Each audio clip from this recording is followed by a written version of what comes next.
Hello बच्चों, देखिए यहाँ पे क्वेश्चन दिया गया है। क्वेश्चन आपसे बोल रहा है in a certain polytropic process the volume of argon is increase alpha equal to 4 times and pressure decrease beta equal to 8 times. Find the molar heat capacity of argon in this process assuming it to be perfect gas. आपको पता दिया गया है कि कौन सा gas है, perfect gas है।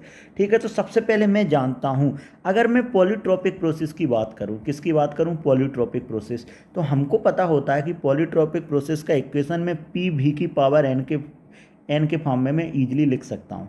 ठीक है, अब देखो इस फॉर्म में लिखता हूँ तो पी फाइनल बी फाइनल का power N equal to P initial B initial का पावर एन, ऐसा मैं लिख सकता हूँ, ये कैपिटल एन ही है। ठीक है, अब देखो, अब मेरे पास क्वेश्चन में दिया गया है P initial by P final equal to beta के बराबर है। क्लियर है, किसके बराबर है, बीटा के बराबर है। तो अपन क्या लिख सकते हैं यहाँ से, ठीक है, अल्फ़ा की power N.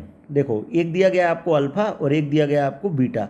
P initial by P final किसके बराबर है, बीटा के बराबर। तो अपन क्या लिख सकते हैं, अल्फ़ा की पावर एन भी, ठीक है, अल्फ़ा की power N equal to beta. इस फॉर्म में मैंने लिख दिया क्योंकि मेरे पास दिया गया था, यहाँ पे वॉल्यूम की बात की थी तो वॉल्यूम क्या हो रहा था, इंक्रीज, और प्रेशर क्या हो रहा था, बीटा इक्वल टू 8 टाइम्स। अभी मैं जनरल फॉर्म में लिख देता हूँ, बाद में मैं वैल्यू रख दूंगा।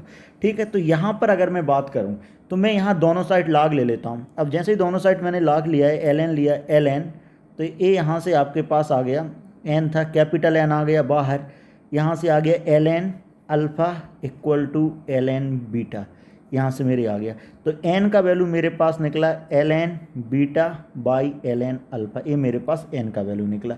अब देखो, अगर पॉलीट्रोपिक प्रोसेस है तो हमको पता है कि आपके पास सी का जो फार्मूला होता है, सी का फार्मूला होता है वो होता है आपके पास R by gamma minus one plus R by one minus N. इस फॉर्म में मेरे पास फार्मूला होता है। ठीक है, अब देखिए ज़रा, अगर मैं यहाँ पे बात करूँ तो यहाँ पे मैं वैल्यू रख सकता हूँ क्या, R by gamma minus one मैंने एज इट इज रख दिया, plus R by one minus, इसको क्या लिख सकता हूँ, L N beta by L N alpha.